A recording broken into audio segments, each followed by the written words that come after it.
Shout out to Cats Pod. 1 second. A big defensive play for Montana State. Touchdown, Tommy Milan is electrifying. Welcome to the Cats Pod.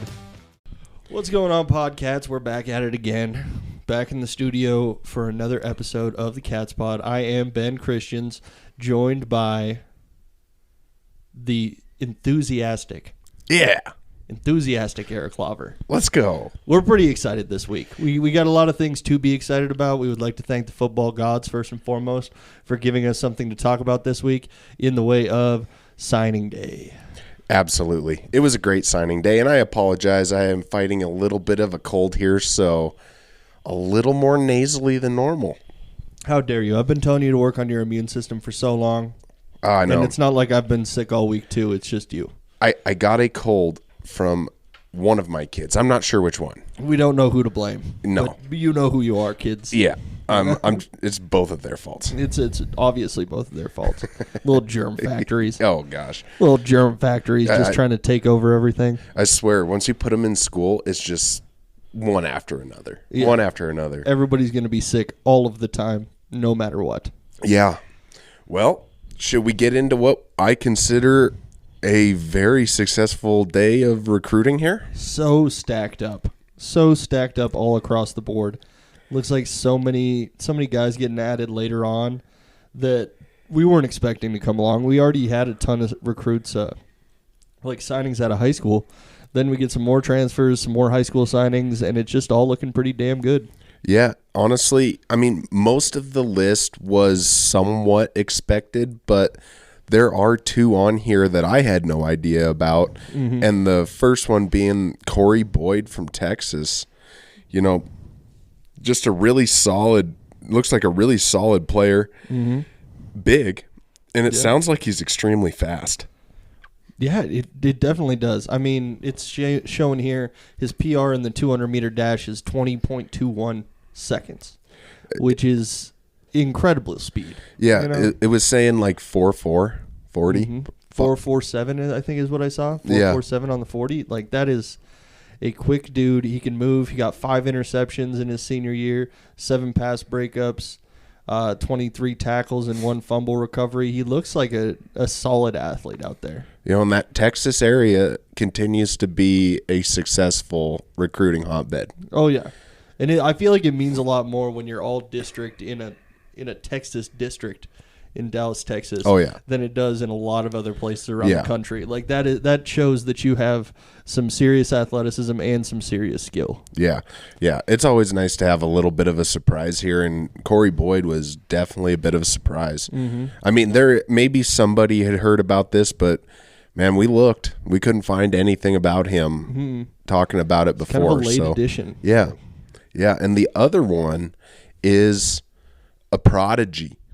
What do you call a legacy? There we go. That's what I'm looking for. A legacy. Yeah. He's a legacy from Missoula. He's also pretty prodigious, though. I think you're good on that one, too. You know? It's pretty prodigious. Yeah, the legacy out of Missoula. We love taking players from Missoula so much. Yeah. It is one of the best things that we can ever do in any given year. It truly is, especially because I'm pretty sure that Missoula really, really wanted him. Oh, yeah. And I don't blame him. I mean, the kid's a beast, and he chose us. Yeah. So obviously, you know, their little appearance didn't mean enough to him to choose them over us. So not at all. I mean, Gatorade Player of the Year for Montana. Yeah. Like the best player of 2020 from the entire state. That is a player that you're adding to your team. And everybody was talking about how many players we lost to the transfer portal, how many offensive line players we lost. Yeah. And this is just a dude where it's like, okay, plug and play right there. He's going to be ready to go. Oh, absolutely. Well, and here's the thing. And so he's on mission until May. He gets back in May. So I was looking at the depth charts and kind of just guessing on, you know, starters, returning guys on that offensive line. even if he shows up kind of out of game shape, Yeah. it's not a big deal. Like, that's how deep that group is. Even with losing 3 studs to the portal, it really isn't going to affect us that much that if he has to, sit out a little while to get back into shape or whatever, I mean, I just really hope that he's putting on the calories right now. He needs a lot of caloric intake because these Mormons on the mission, he's riding that bike. Oh, yeah. Every day. Oh, He's doing yeah. cardio every single day. Going door to door doing cardio. But what we need to make sure he's doing is keeping that weight up at the same time. Can't get too slim down over this mission, okay, Dylan? I mean, damn, he's 6'6", 295. He's a big dude. I mean, I'm not really sure how it worked with the BYU. I mean, is he a transfer or did he ever actually attend BYU? Because he's been on mission for. I don't really know how that works. It says he redshirted the only season he had with BYU in 2021. Yeah, I'm not exactly fully sure how that works. I'm not really either. So he must be transfer with probably 3 years of eligibility or so. But I mean, when you see him come in, and we'll get to the rest of the prospects in a minute because there are other offensive linemen, but you take an offensive line with Connor Moore, Marcus Weir, Yep. JT Reed, Tell me more. Justice Perkins, Oh God, Titan Fleshman. dude. I mean, the Don Joy Mafia is just so stacked. I didn't even get through the whole list. No, I won't mean, let you. I'm like, I've got some stuff going on right now that I'm not really comfortable with speaking about on a microphone. And if you name any more names right now, it might turn into a problem. But where do you even put this guy in right away? I mean, obviously he's a guy who's probably ready to start immediately with that size, with that weight. Like, he is an absolute anchor. Yep. But it's such a good feeling to know where we stand right now with the offensive line, with what we lost, with what we're bringing in. It's a group, man, a heck of a group. And it kind of gets rid of any suspicions we might have had that Montana might take over the recruiting for the state of Montana. That they might start taking away some of these recruits, and they might see Missoula as a more desirable destination because they went to the national championship. But obviously these kids are still seeing Montana State is still the place to be. Absolutely. If you're in the state of Montana, you want to be a Bobcat. And I'll just speak for the both of us when I say this. Suck it, Missoula. Oh, yeah. Suck Take that. We got him. We took him from BYU even. Take that, BYU. Take that, Brigham Young. Yeah. We took him from you and Missoula at the same time. It's a great feeling. It's a huge get. Dylan Rollins is a huge get. And, I know it's a legacy deal. Dad, brother, both played there. Now he's coming, and I see big things. Yeah. Offensive line coach Al Johnson said, "I know Bobcat Nation is going to be fired up to welcome Dylan, but they'll have to line up behind me. It's been great getting to know him and starting to build a relationship the last few months. I am excited to get him on campus when the time comes and go to work." When your coach is that excited just to see you and he's just chomping at the bit, that it's going to be a great fit. Yeah, yeah, it's big. It's big for the team, big for the line, big for Tommy. Oh yeah. Going to be protecting Tommy. Tommy needs the protection, He needs somebody creating those gaps for him. Absolutely. Yeah. Next one is Samora Ezekiel. Samora Ezekiel, another Texas guy. Transfer from North Texas FBS. Pretty big deal there. He's got the size. From everything I've seen, he's going to be a really good fit. Another guy who's going to, at the very minimum, provide extreme quality depth. Yeah. Really extreme quality. But, and it's important to have a complete roster when you talk about things like going into practice and everything like that. Don't know if he's going to get a majority of just practice reps, but just having those other people to go against and have those people behind you so you hear those footsteps whenever the lineup cards are coming out. Well, and I'm also really glad to see that this kid was recruited out of high school. He chose North Texas originally. Yep. for whatever reason didn't work out or whatever, but the coaches continued following through and keeping in touch with him. And so he did choose. Yeah. He did eventually choose to come to the Cats. Cat coaches are like, I don't know if you forgot about us, but we're still here. Yeah. Your friends in old Bozeman, Montana. We're still here. We're still right here. We got your back. You want to come? You sure? You said no before, but like, you sure? You sure? You might want to come this way. Yeah. Yeah. It's another really good get there. I'm super happy for that one. We already talked about the Hulk, Alec Eckert. So, big respect to the Hulk. Bruce Banner. McLean Berkeley. McLean Berkeley. This is another guy out of Montana, and he was somebody that flipped from Montana Tech. Yeah. He originally committed to Montana Tech, and as a Western Bulldog, I would like to say, suck it, Montana Tech. And you are not getting this guy, and he is coming to us. Wide receiver from Billings Senior. Yeah. Well, and it also said he was also their kicker, punter, and punt returner. So kind of a jack of all trades. Yeah.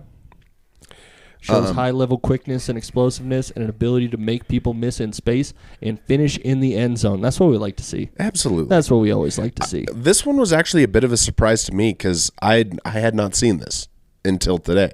That one was new. Yeah, I saw some articles come up.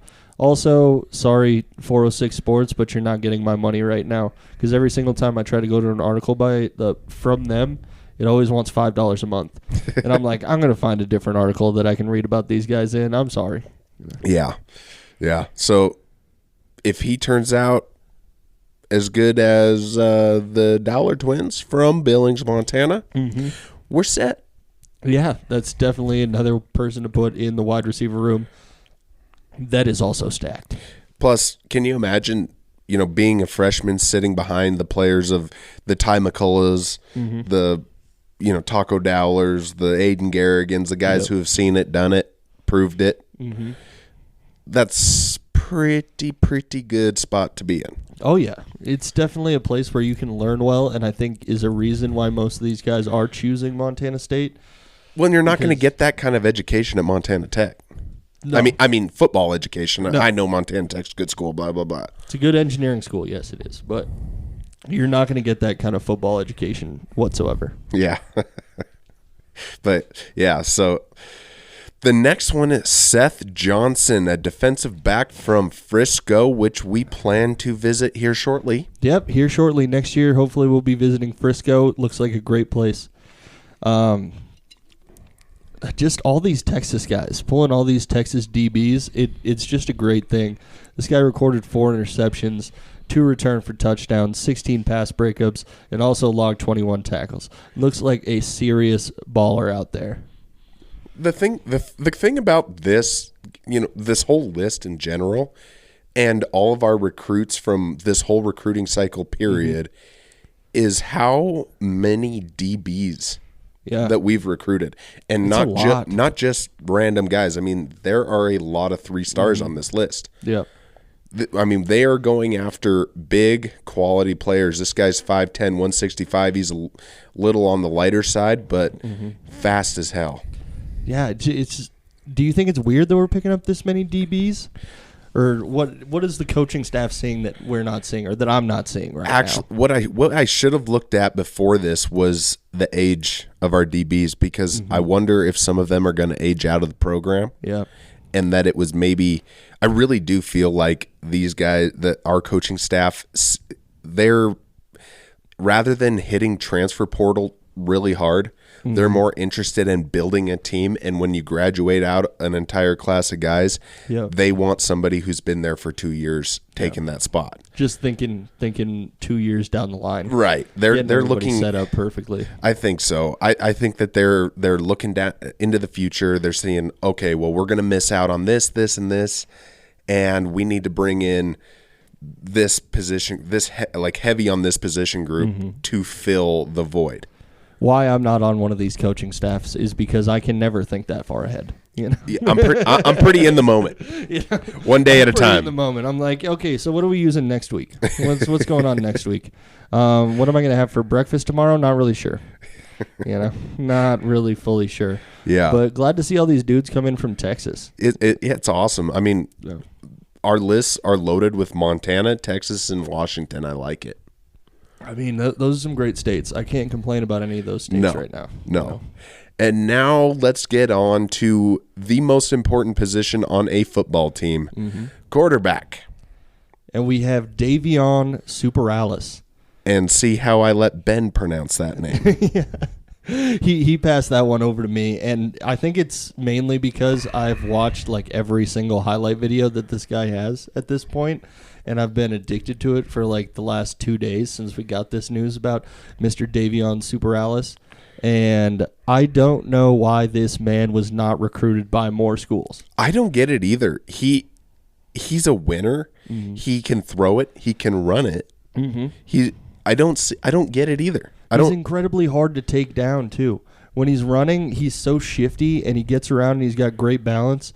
I saw some crazy plays where he was everything but tackled and then just pops out of the mangle of bodies and then goes for 20 yards. Yeah, and this guy is coming over with Jabez Woods. Yeah. Who is a very, very good football player. He's coming into college with an incredible connection between somebody who we all feel could be a very, very big part of this program. Yep. And they already have a connection that goes back to when they were kids, literal kids. And he's a guy that he could just be a sponge. Oh, yeah. Just learn from Tommy and Jordan Reed and soak up every single thing that you can learn. And especially with Chucky Keaton coming in, just getting another weapon that he gets to mold when it comes to this Montana State Bobcat team. It's gonna be dangerous. I keep watching these highlights, and I know they're highlight videos, and I got highlight goggles on right now. I just don't see why. He's one of the top quarterbacks in Washington. I would think that he would get more offers than this, and I don't know if there's anything behind the scenes that's causing it, but it just seems ridiculous that no other schools were offering him, and we got the chance to have him. Yeah, it's. I'm really thankful that we do get the chance, and I think he's a perfect fit for our offense. He is basically another Tommy Mellott. He has the same kind of play style. Yep. Talented arm, hyper athletic. Plus, he's going to walk in with a guy that he played football as a little kid with. Yep. He has the recipe for success here. I mean, he's incredibly accurate. I just, like you said, I'm surprised that, we're the only D1. Only D1 that offered him, it looks like. Yeah. And the thing that really, so he's a lot like Tommy in that he can throw the ball and he can run. But at the same time, Davion looks like a gunslinger. Like he flings that ball all across the field, deep bombs, dropping them in a bucket, and he just makes these throws that are somewhat questionable at times. There's passes that go to these wide receivers and they are definitely in double coverage, but he does happen to put it in the right spot. And those are the type of things that Tommy would never do, Yeah. So hopefully he learns some control. Like if you could just harness that ability and put it into the control to never turn the ball over that Tommy Mellott has, and I think that's a deadly combination. Well, and I saw that. So Luke Abshire, who is he was a quarterback for the Cats. I say was because he left the program. I think from what I didn't see like any transfer portal stuff or anything. I think he might have retired altogether. But he was our holder and probably our fourth string quarterback behind Tommy, Jordan Reed, Chance Wilson. Yep. So that opened up a spot for them to go get one, and it sounds to me like it was this guy. It was him, right and away. no one else. And they put on the full court press, went right after him. Coach Sam Mix went right up there and visited him, got him to come down to Bozeman last weekend, and it was boom, boom, boom. We have another signing. Yeah. Shout out Sam Mix. Way to get your job done. Oh, yeah. Killed it. And it sounds like Chucky Keaton definitely had a pretty high opinion of him too. Chucky Keaton said, Davion is a winner. He had a really good record in high school, and the mentality it takes to bounce from one level to the next can carry over because he understands what it takes to lead his team. He can do some things with his feet and knowledge of the passing game to layer different types of throws. He has a good feel for being a passer and not just throwing the ball, which is definitely what I saw from the little bit that I was looking at, which once again was mainly highlight videos, but you could see some of the intelligence behind the passes. He was getting passes out quickly. He wasn't taking too much time to make decisions, and if he had to take too much time, he was running it. So Yeah. looked like a smart player. Yeah. Big get. Oh, yeah. Big get. Huge get. And up next, we have Carson Williams, a defensive back from Houston, Texas. This And sounds familiar. Did we already talk about him? No. No. We just No. have that many DBs from Texas. No, that came in, You know? I believe. Yeah. I see. I'm messing with you. I'm smelling what you're stepping I'm in now. sorry. Come on, man. I'm sick. I know. My bad. I should have let it go. But look at that. Earned first team All District 14 6A honors as a senior. 6A. 6A? Incredible. Yeah. We had some 5As, 6A. Yeah, a couple 6As and a 5A. I mean, he got first team. Oh, That's yeah. impressive. Yeah. I mean, this First kid, team all district. hyper athletic, ball hawk. I mean, it kind of looks like you can't get him away from the ball, period. So I'm already trying to think of future nicknames for this defensive backfield, and I want to go with the Texas Tornado right now. I like it. The Texas Tornado. We got 3 DBs back there, all from Texas, all 3-star recruits. Oh, and there's more than that. Minimum, and more than just Yeah. those 3. I think we got the Texas Tornado in the backfield, and quarterbacks in the Big Sky Conference will not know what hit them. Oh, no. You know. Oh, no. It'll run through, and the trailer park is going to be destroyed. Yeah. No, I'm stoked with this guy, too. I mean, the level of talent this coaching staff is convincing to come up to Montana it's extreme. Oh, yeah. And I really, honestly, I just have to, I appreciate them getting, that they're building this team, not bringing it in. You know, Yep. I mean, of course there's transfer portal guys, Yeah. but they're not filling every hole with somebody who's going to one and done it Yeah. or, 2 years or whatever. Yeah. They're filling it with guys that are going to be here for the long haul. And hopefully it is the super long haul. Yep. Because this is from the top to the bottom. Both of these signing days, this is an incredible recruiting class. And I thought last year we couldn't beat it. Yeah. Oh, we smoked it. Yeah. This is so good. I mean, how It's many going 3-star recruits spectacularly. can you pack on one team? Because they just keep trying to break records.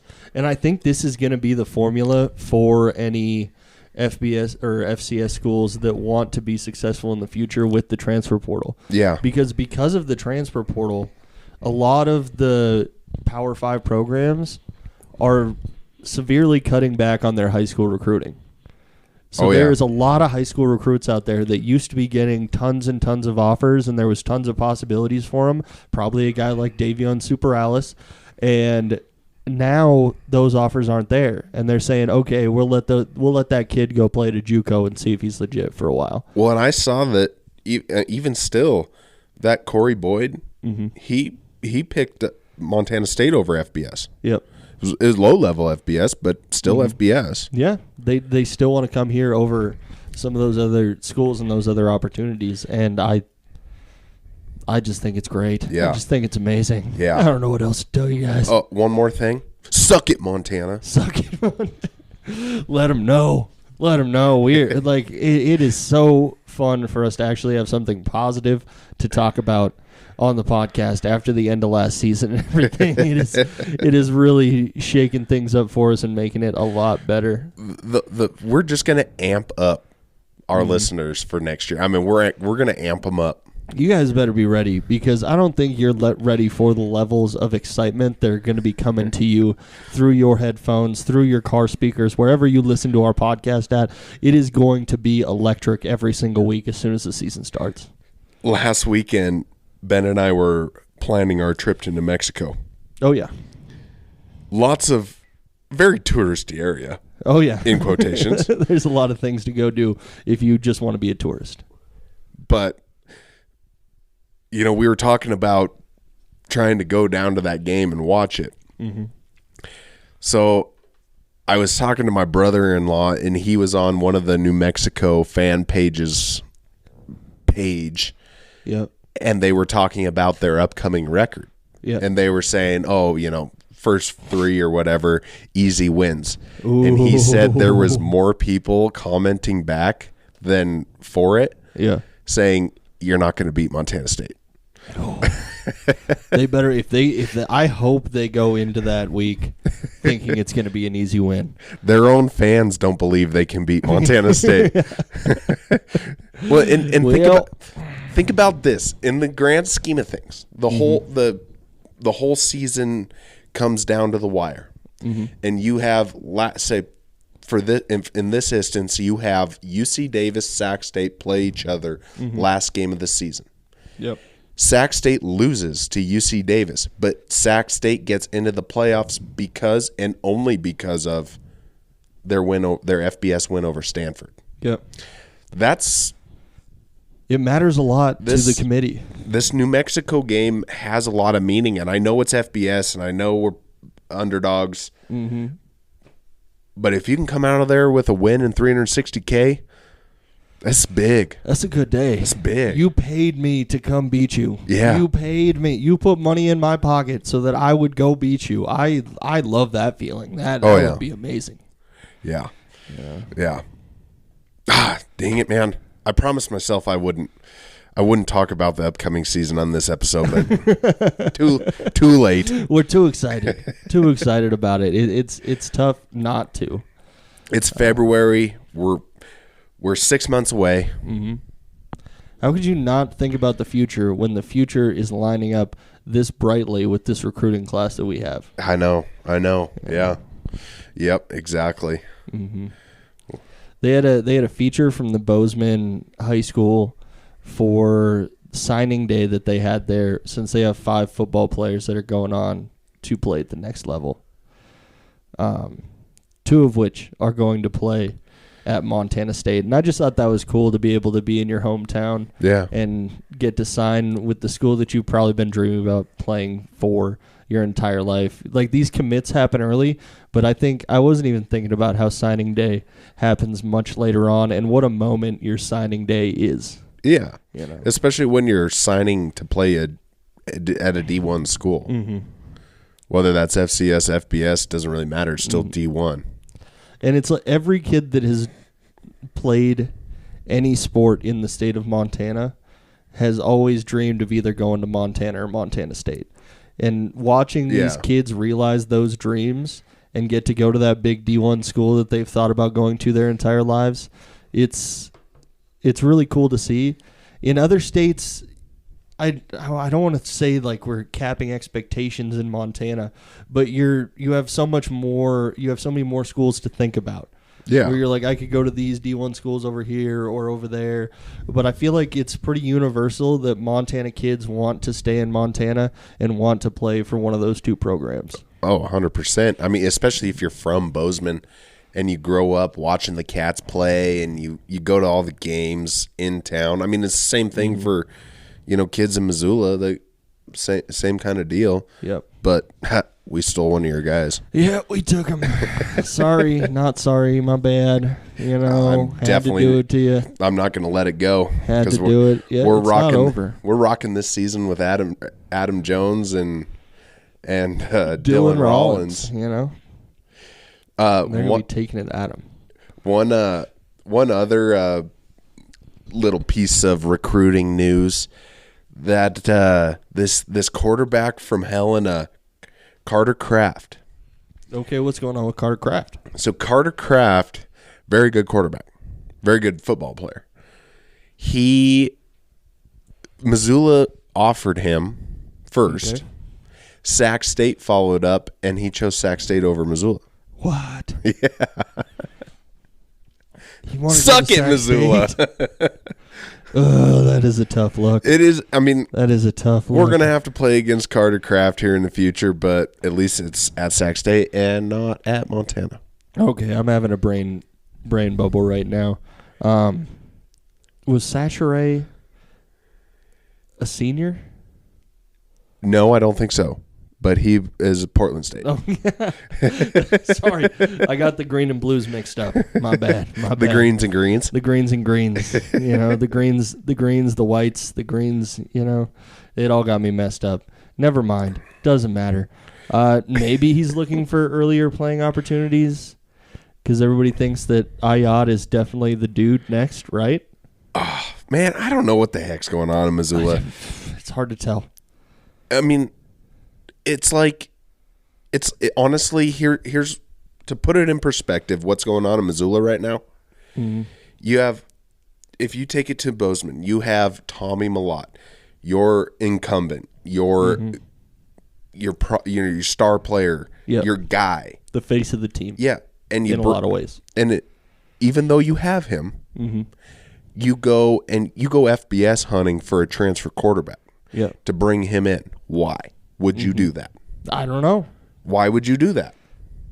You got to have. You want to make him uncomfortable? It would be. I almost feel like it would be different in Tommy's situation because Tommy is so much the guy. Yeah, I mean, it Tommy could be. is the guy no matter what. Yeah. And so if we brought in another FBS guy, we'd be like, okay, cool. We've got a guy to play alongside him, a la Sean Chambers or that kind of situation. Sure. Or he's going to be our player next year.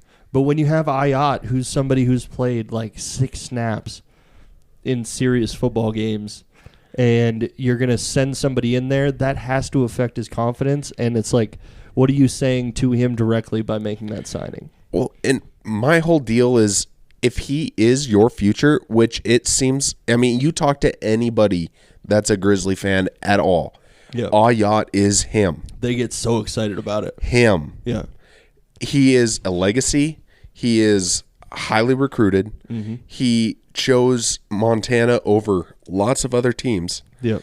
Yet they bring in multiple, not just one, but multiple FBS transfer quarterbacks. Yep.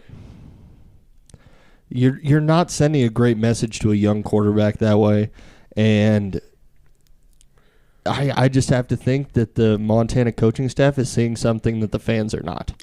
Other than I just don't understand. I don't know what to say. Yeah. I mean, if you maybe they want him to sit again and learn longer, but with transfer rules, kind of put up or shut up. Yeah. It's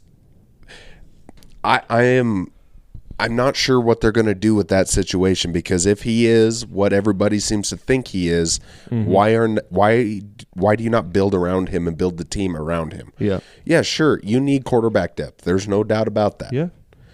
But you think these FBS to FCS guys are going to want to sit behind Ayat for 2 years? No. They want to play right now. They use their one-time transfer portal so that they could be here. I think I would be pissed off if I was one of the two that they got to transfer there. Yeah. I mean, it'll be the first guy to the second guy getting transferred. I'd be like, okay, so they brought in another quarterback. Well, and what are they doing? The one that's really telling is that I think it was Fresno State, that quarterback. Yep. He's actually has a fair amount of playing time in FBS due to injuries and whatnot. Yep. He was not terrible. No, not by any means. He just wasn't the starter. No. So he transferred to get playing time. You would assume. Gardner Minshew situation. Yeah. I don't know, man. It's a very strange deal, and they tried to get that kid from Helena, and he chose Sac State. Probably because he looked at that situation and was like, I ain't sitting that long. How many quarterbacks are they looking for? Well, to my knowledge, they have 3, and you probably need. I think you want to carry 4. Yeah, probably. But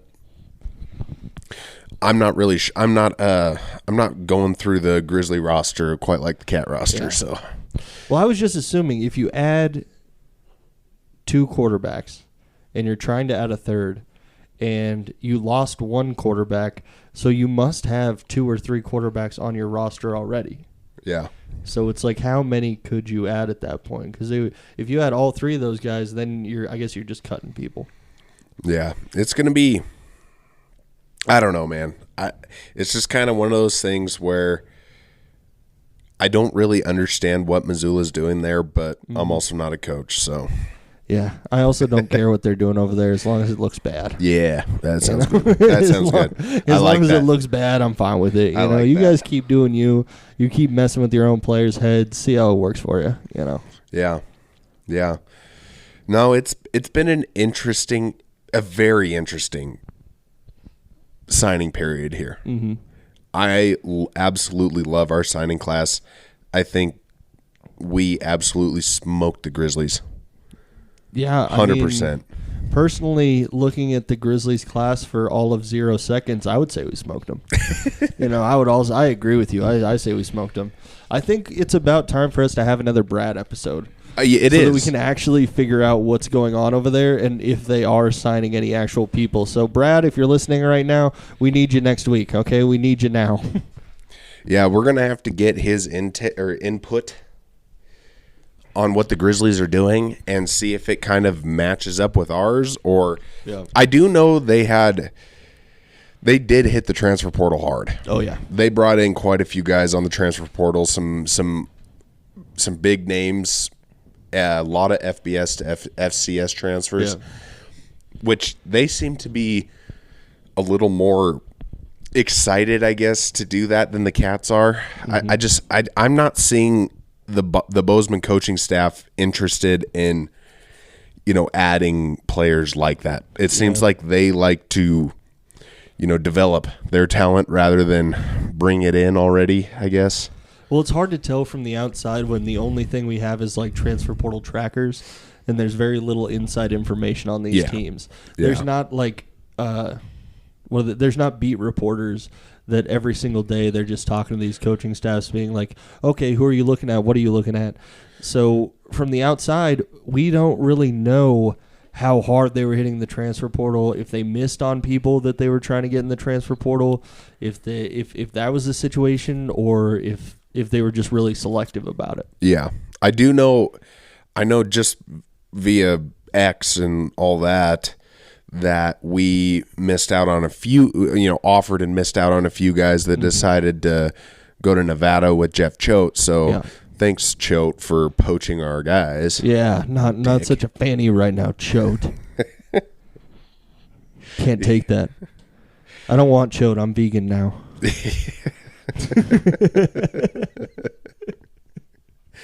I like it.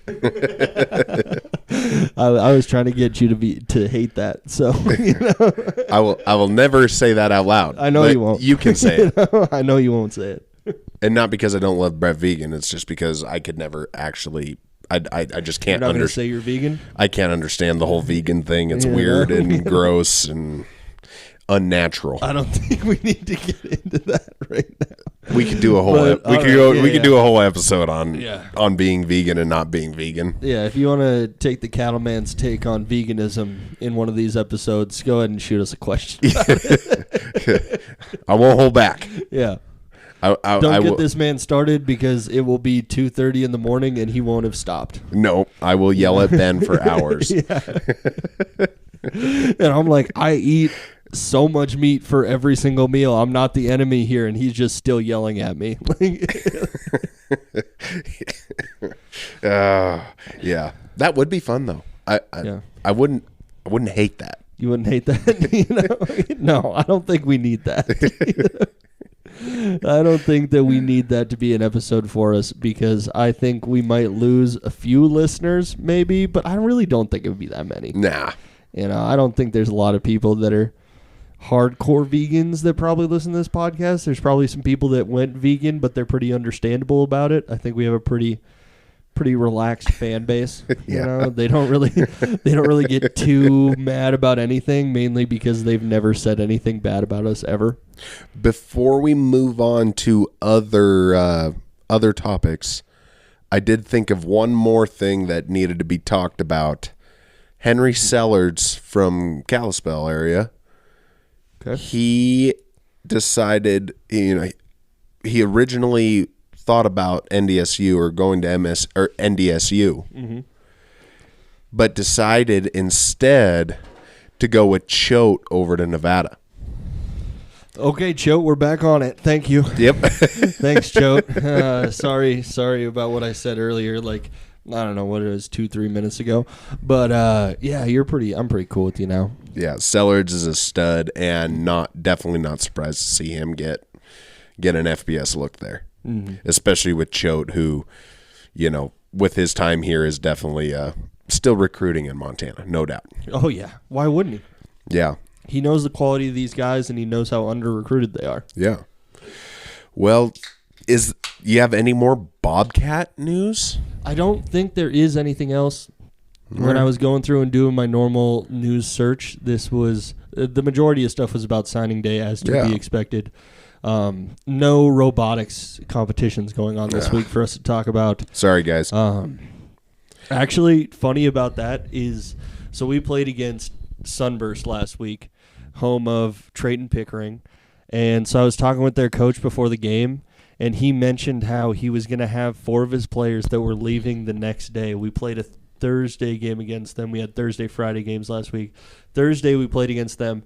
Friday he was like, 4 of my players are going to be gone tomorrow. And I was like, what do you mean? Why are they gone? He's like, they're going to the robotics competition in Bozeman.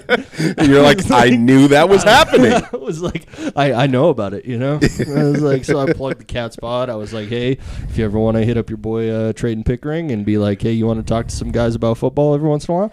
I was like, just let him know, let him know real quick. No, I didn't say that to him, but I thought it was hilarious that his basketball team was going to the robotics competition. I thought that said a lot. Yeah. One thing that comes to mind is there is a game on Sunday. It is probably the 20th most important football game of the year. Mm-hmm. The Super Bowl. Oh, the Super Bowl. Yeah. I mean, it's 20. Oh, wait, we have to call it the big game, right? Is somebody going to come at us for copyright infringement on this thing? I don't know. We can call it the Super Bowl, whatever. Whatever. Come after us. Take our tens of cents that we have right now. I actually looked at the PayPal today. We have like $20.62. Let's go. There we are. But it is probably the 20th most important game. Mm-hmm. Everything more important would be every single Cat game. Every single Cat game and playoff games in the FCS, yeah. So other than those, pretty important. Yeah. Got a pick? I'm going with the Chiefs. Weak. I'm going with the Chiefs. I've been picking against the Chiefs for a while, and I've just decided, how do I not pick them until they prove me wrong? How can you root against Mr. Underdog himself, Brock Purdy? I can do it because there's one thing that I'm working at. You're just one of the mainstream haters, aren't you? I am one of the mainstream haters, okay? I do love Brock Purdy. I've got nothing against him. But the thing is, right now in my personal life, I have a lot of Patrick Mahomes haters for some reason that are in my ear. And I really just want Patrick Mahomes to catch Tom Brady as fast as possible so that I have more ammunition in my arguments. When I start talking about how he's not, they think he's cocky. Do you think Patrick Mahomes is cocky? I guess I've never paid close enough attention. I guess I think he's a very confident dude, but I would never describe him as cocky because when you are one of the best quarterbacks of all time, I don't think you really can be overconfident. I feel like in just pure honesty, all he has done, he sat behind Alex Smith for 1 year and then won everything. He hasn't won the Super Bowl every year, but won pretty much most of his games, been very successful in playoffs, couple Super Bowls. Like, is it cockiness or is it just actually talking? He's like normal been to the conference championship every single year he's played football in the NFL. That's what I'm saying is like, are these people saying it's cockiness or is it just in general just like them thinking he's being cocky when he's just actually talking and is allowed to? Yeah, he's just speaking words, and they're like, "Oh, he's cocky." Yeah, I feel like I don't know if you're gonna have that kind of a success, you kind of deserve to be a little cocky because it's not cockiness at that point; it's just existing. Mm-hmm. I don't know. I think it's also a lot of Taylor Swift hate being mingled in with this. I mean, which is unfair. I feel like you should be the last person to talk about Taylor Swift in any sense, because your fiance will yell at you because she's a Swiftie. I've never hated Taylor Swift. Taylor. Taylor. I've never hated Taylor. Okay, I don't hate Taylor. All right, I don't hate her. Okay, I just don't particularly like any of her music. Like, I'm not a big fan of any of it. Oh, come on, some of it's catchy. I mean, my entire life, every single girl that I've ever been interested in my entire life has always been really into Taylor Swift, and they have always thrown Taylor Swift songs in my face. And then she had one line that really hurt me personally. For the audience that doesn't know Ben, all those girls he's talking about is like 2. All 2 of the girls that ever talked to me my entire life. He's engaged to one of them. Yeah, and I'm engaged to one of them. But the line that she's had one line that fully triggered me in every millennial way possible, and it was when she made the comment about going to listen to an indie album that's way better than mine. And I was like, God damn, I love indie music, and I don't like yours. And you kind of hit the nail on the head right there. You sell millions and millions of albums every single time. Yeah, you're right. I'm sorry. But you have to give her credit. Like, she is just on a different level. She literally has her own cult following. She does. Like, and they like affect legislation and stuff. It's unreal. It's like, I know you were in Billings, but Taylor Swift came to Great Falls when she was not popular at all. Mm-hmm. That's who she used to be, is just a little nobody. And now I feel like you're underselling this. Because there was no point in Taylor Swift's entire career when she was a nobody. But it's different. It's different. I feel like her first album was like a #1 hit. Probably. Yeah. But to compare what she, when coming to Great Falls, compared to what she is now, like now I was hearing a deal on the radio that was talking about she has 3 sold out performances in Tokyo. Yep. Like right now. Yep. And they assured everybody, like the Tokyo government assured everybody that she would, or the Japanese government or whoever it was. The government had to come out and be like, these shows are going to happen. Don't riot. No, please. it wasn't that. It was the fact that she would be home by the Super Bowl to attend. It had nothing to, the shows were happening. This was about making it to the Super Bowl in Las Vegas. They're worried about Travis. They're like, well, she has to be there. She has to be there to support him. What kind of a girlfriend would she be? And I'm just like, I can't watch Travis get torn down if this all goes down. Okay, here's my conspiracy theory. She has to get back because she's going to go out and do something for the Super Bowl halftime performance with my brain bubble. I can think of Usher. Usher, there we go. Yeah. Yep. I was like, I can think of songs right now. I was about to be like, yeah, yeah, yeah, yeah, yeah. Because I couldn't think of his name for a second. She's got to get back from Japan so she can do her halftime performance with Usher. Bet me. I will bet you on that. How much you want to put on it? Shotgun bet that Taylor Swift is in the halftime show. At some level, she's part of the halftime show. Okay, they can't cut to her. No cut to her, but she has to be on stage. She'll go on stage with Usher, and they'll do some weird song, some weird like mix. Mark my words. Okay. I mean, this is the woman that's been offered the halftime show like 17 years in a row and has never taken it. Yeah, in those 17 years, was she dating Travis Kelce? No, I don't think so. Yeah, I don't think so either. Things are different. Yeah. She's going to go out there, she's going to sing for her boyfriend, and then your Super Bowl hopes are going to come true. Have you seen the like AI generated song that's Taylor Swift after she breaks up with Travis Kelce? No. Well, I'll have to play it for you later on. You know, it's made in the style of like an old school country Taylor Swift song. Oh, good. It's pretty funny. Speaking of old school country, rest in peace, Toby Keith. Rest in peace, Toby Keith.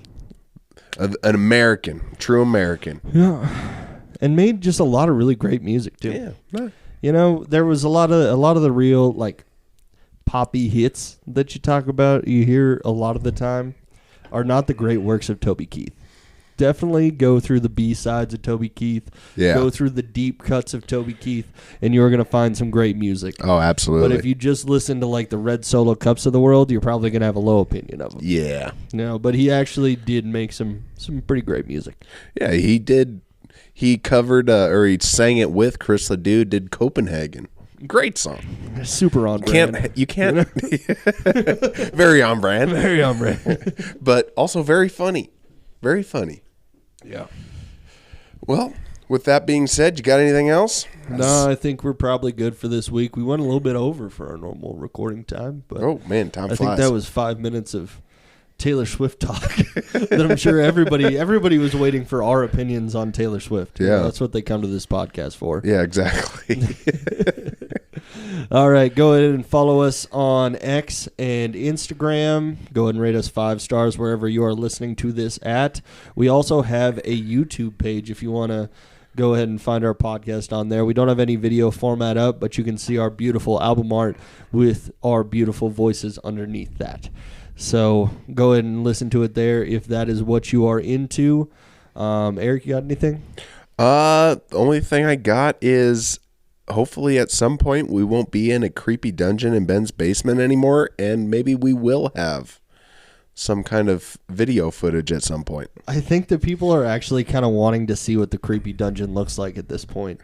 You know, we might need to show them my players' artwork and stuff that they have made for me. You know, And your lovely Some great wood stuff like that. paneling. Lovely wood paneling. It's great for audio. Okay, the wood paneling is great for audio. Let me tell you. All right, thanks everybody for listening. We'll catch you guys next week. Adios.